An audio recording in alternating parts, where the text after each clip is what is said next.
मेरे साथ बोलिए, भारत माता की। क्यों भाई, महारानी दुर्गावती की जन्मभूमि में आवाज ऐसी चलेगी क्या? मेरे साथ दोनों हाथ उठाइए, उठाइए दोनों हाथ। कमल फूल की सरकार बनाने का संकल्प की मुट्ठी भींचिए और प्रचंड आवाज से बोलिए, भारत माता की, भारत माता की। मंच पर उपस्थित पिछले 20 साल से कांग्रेस ने जिसको बीमारू राज्य बनाया था, वो बीमारू राज्य को बेमिसाल राज्य बनाने वाले मध्य प्रदेश के मुख्यमंत्री श्रीमान शिवराज सिंह चौहान जी, मध्य प्रदेश भारतीय जनता पार्टी के अध्यक्ष श्रीमान वीडी शर्मा जी, मेरे साथी केंद्रीय मंत्री और मध्य प्रदेश के चुनाव प्रभारी श्रीमान भूपेंद्र यादव जी, श्री फगन सिंह पुलस्ते जी, श्रीमान सीटी रवि जी, इस यात्रा के संयोजक उदय प्रताप सिंह जी, भाजपा के पूर्व अध्यक्ष और जबलपुर के सांसद श्रीमान राकेश सिंह जी, बहन कविता पाटीदार जी, हमारे संगठन मंत्री हितानंद जी, श्री बिसाहू लाल सिंह जी, और आज मंडला की ये वीर भूमि पर आए हुए सारे प्यारे भाइयों बहनों माताओं और मेरे हृदय से नजदीक रहने वाले मेरे प्यारी आदिवासी भाइयों बहनों को मेरा राम राम नमस्कार। सबसे पहले जिसका ये दर्शन मात्र से मोक्ष की प्राप्ति होती है, ऐसी मां नर्मदा को प्रणाम कर कर मेरी बात की शुरुआत करना चाहता हूं। ये नर्मदा मैया ही है जो मध्य से लेकर पूरे पश्चिम भारत की जीवनदायिनी है। और जिस प्रदेश से मैं आता हूं, उस प्रदेश में तो अगर मां नर्मदा ना पहुंचे तो हम गुजरात वाले कैसे जी सकते हैं, इसकी भी कल्पना नहीं कर सकते। मैं मां नर्मदा को प्रणाम कर कर मेरी बात की शुरुआत करता हूं। गोंड राजाओं की इष्ट देवी मां दुर्गा के रूप में विराजमान राज राजेश्वरी देवी को भी प्रणाम कर कर मेरी बात की शुरुआत करना चाहता हूं। भाइयों और बहनों, ये जो भूमि है रानी दुर्गावती की भूमि है। रानी दुर्गावती ने सैकड़ों हजारों सालों तक हम मिसाल दे पाए इस प्रकार की वीरता और देशभक्ति का प्रदर्शन किया और अपना जीवन बलिदान कर कर देश के हजारों साल के इतिहास में अपना नाम स्वर्णिम अक्षरों से लिखा गया। वो रानी दुर्गावती जी को मैं बहुत सम्मान के साथ स्मरण करता हूं और मेरे जैसे हजारों कार्यकर्ताओं को बचपन से जिनसे प्रेरणा मिली है, वो रघुनाथ शाह और शंकर शाह को भी मनपूर्वक श्रद्धांजलि देकर मेरी बात की शुरुआत करना चाहता हूं। मित्रों, रघुनाथ शाह और शंकर शाह का बलिदान न केवल मध्य प्रदेश, न केवल जबलपुर मंडला, समग्र देश के युवाओं के लिए प्रेरणा का स्रोत है।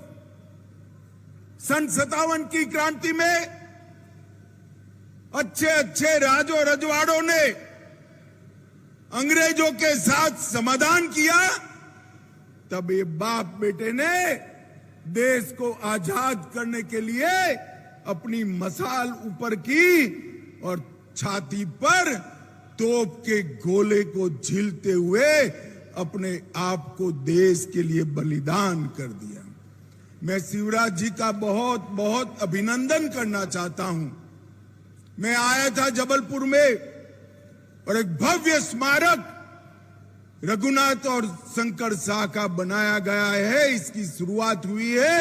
आप सभी लोग मध्य प्रदेश सरकार और मुख्यमंत्री मध्य प्रदेश श्रीमान शिवराज जी को बड़ी जोर से ताली लगाकर इसके लिए इनका अभिनंदन करिए।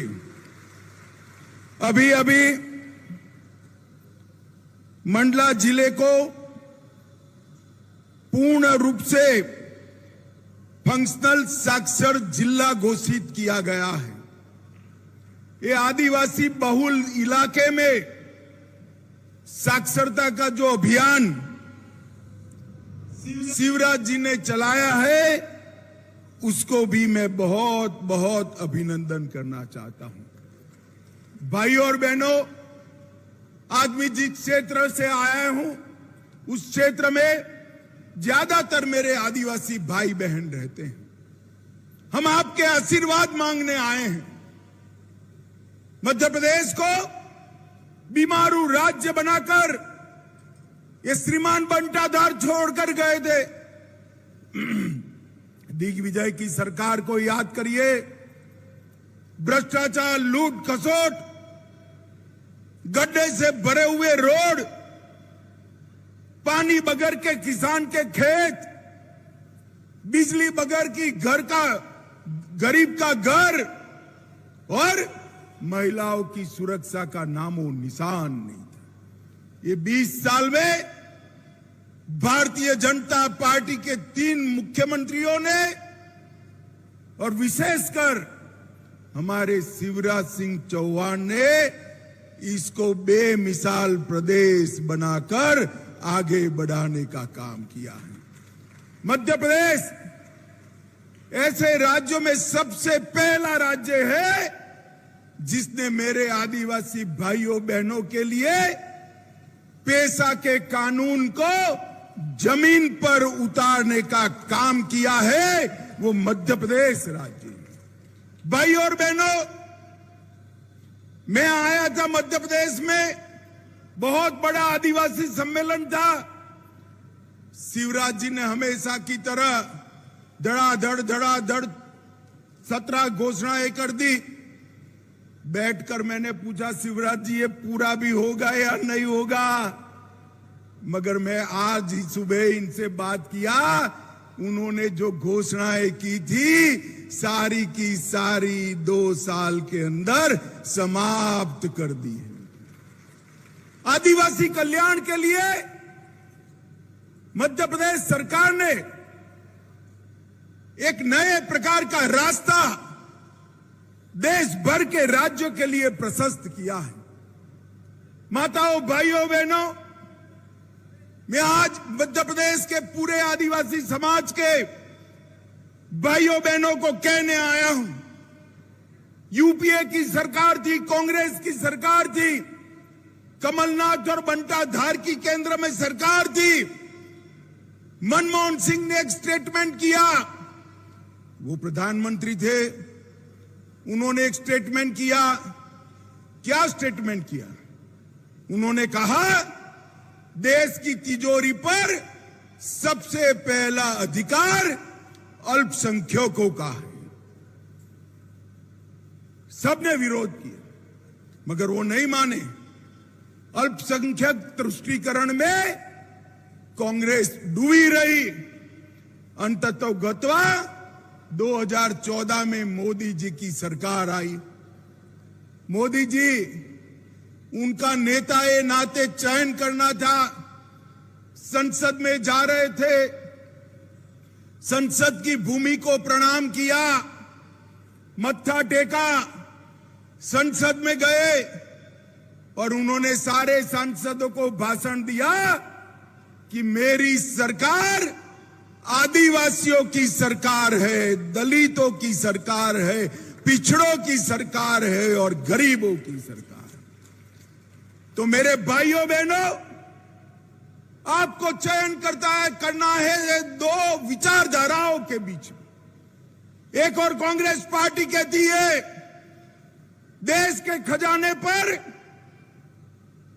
अल्पसंख्यकों का पहला अधिकार है, और दूसरी ओर देश के प्रधानमंत्री और भाजपा के नेता नरेंद्र मोदी जी कहते हैं देश के खजाने पर मेरे आदिवासी भाई बहन और गरीबों का अधिकार है। भाई और बहनों, और ये कोई नेता के सिर्फ शब्द नहीं थे। 2014 में मोदी जी बोले, मैं 23 में आपके सामने आया हूं। ये 9 साल में देश के गरीबों के लिए और आदिवासियों के लिए मोदी जी ने ढेर सारे बदलाव किए। कांग्रेस पार्टी नारा देती थी जल, जंगल और जमीन की रक्षा करेंगे। उन्होंने तो नहीं की। मोदी जी ने जल, जंगल और जमीन के साथ सुरक्षा, सम्मान और समावेशी विकास को जोड़कर आदिवासी कल्याण का एक आदिवासी मंत्रालय बनाया। तो भाजपा के प्रधानमंत्री अटल जी ने बनाया।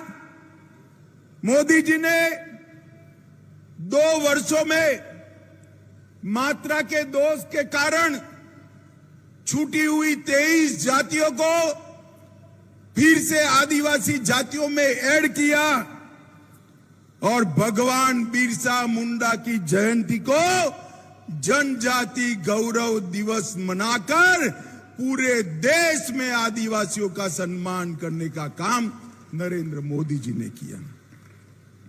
देश भर में 10 जगहों पर भगवान बिरसा मुंडा, रघुनाथ शाह, शंकर शाह, रानी दुर्गावती ऐसे आदिवासियों के, स्वतंत्र सेनानियों के संग्रहालय बनाए। और मैं आज श्रीमान बंटाधार और कमलनाथ जी को पूछने आया हूं, जब आपकी सरकार थी, यूपीए की सरकार थी, कांग्रेस की सरकार थी, आदिवासी कल्याण मंत्रालय का एसटी कंपोनेंट का बजट कितना था? भाई और बहनों, मैं बताने आया हूं, मनमोहन सिंह सरकार केवल सालाना 24,000 करोड़ रुपया देती थी। कितना देती थी भाई? जोर से बोलो। 24,000 करोड़। कितना? और मोदी जी ने 24,000 करोड़ से बढ़ाकर 1,19,000 करोड़ रुपए का बजट आदिवासी भाइयों के लिए किया। 287 करोड़ रुपया एकलव्य स्कूल के लिए खर्च करना शुरू किया। और इसके साथ साथ आजादी के पहली बार एक गरीब घर की आदिवासी बेटी, संथाली आदिवासी बहन द्रौपदी मुर्मू को महामहिम राष्ट्रपति द्रौपदी मुर्मू बनाने का सम्मान भी नरेंद्र मोदी ने। कांग्रेस इतने सालों तक शासन करती रही, कभी आदिवासी के बेटे या बेटी को प्रधानमंत्री नहीं बनाया। आदिवासी बेटी को प्रधानमंत्री बनाने का सम्मान हमारे नेता नरेंद्र मोदी जी और भारतीय जनता पार्टी ने दिया। माताओं, भाइयों, बहनों, देश भर के गरीबों के लिए मोदी जी ने ढेर सारे काम किए हैं। लगभग 91 लाख किसानों को प्रति साल मोदी जी और शिवराज जी मिलकर 12,000 रुपया चेक से भेज रहे हैं। 12,000 रुपया। ये कमलनाथ जी सूची नहीं भेजते थे, कुछ हजार किसानों की भेजी थी। शिवराज जी की सरकार बनी, सूची को बढ़ाया और 91 लाख किसानों को 12,000 रुपया हर साल मिल रहा है। जल जीवन मिशन के तहत 60 लाख परिवारों को कनेक्शन देने का काम ये नरेंद्र मोदी भारतीय जनता पार्टी की सरकार ने किया। 3.6 करोड़ 3 करोड़ 60 लाख लाभार्थियों को 5 लाख तक का स्वास्थ्य का पूरा खर्चा मुफ्त में करने का काम नरेंद्र मोदी जी ने किया। और मित्रों, मेरे आदिवासी भाइयों बहनों, पिछड़ा समाज हो, आदिवासी समाज हो, दलित समाज हो, गरीब हो, लगभग मध्य प्रदेश में 1.2 करोड़ परिवारों को और 5 करोड़ 10 लाख लाभार्थियों को प्रति माह प्रति व्यक्ति 5 किलो अनाज Narendra Modi ji free of cost भेज रहे हैं। मित्रों, फ्री ऑफ कॉस्ट भेज रहे हैं। मुझे बताओ माताओं, भाइयों, बहनों, आप सभी को कोरोना का दोनों टीका लगा है या नहीं लगा है? जरा जोर से बोलो, हाथ ऊपर करके लगा है या नहीं लगा है? 4 आना भी देना पड़ा है क्या? मोदी जी ने 130 करोड़ की जनता को और विशेषकर 60 करोड़ गरीबों को कोरोना का दोनों टीका लगाकर कोरोना से सुरक्षित करने का काम नरेंद्र मोदी जी ने किया है। भाइयों और बहनों, 10 लाख से ज्यादा माताओं को गैस का सिलेंडर दिया और प्रधानमंत्री आवास के तहत 42 लाख गरीबों को घर बनाने का काम नरेंद्र मोदी सरकार ने किया है। शिवराज जी और नरेंद्र मोदी जी ने मिलकर 1 करोड़ 36 लाख गरीबों को गरीबी रेखा से ऊपर लाने का काम मध्य प्रदेश और भारत सरकार ने किया था। और ये बीमारू कहे जाने वाले प्रदेश के अंदर इसको बेमिसाल प्रदेश बनाने का काम ये भारतीय जनता पार्टी ने किया है। भाइयों और बहनों, आपके आशीर्वाद के साथ ये आशीर्वाद जन आशीर्वाद यात्रा यहां से चालू होगी।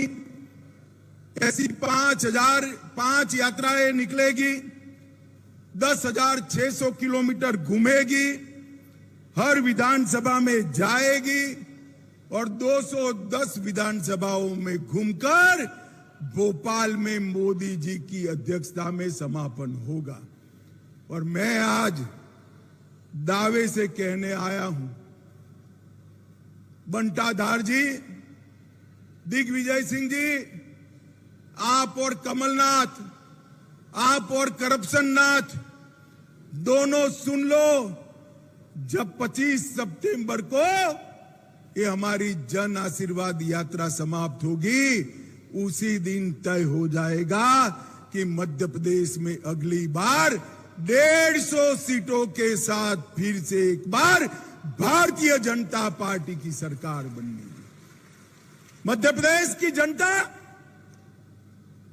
आशीर्वाद लेने के लिए रोड पर निकल रही है। मैंने 3 दिन की यात्रा का हेलीकॉप्टर में शिवराज जी को रिपोर्ट पूछा।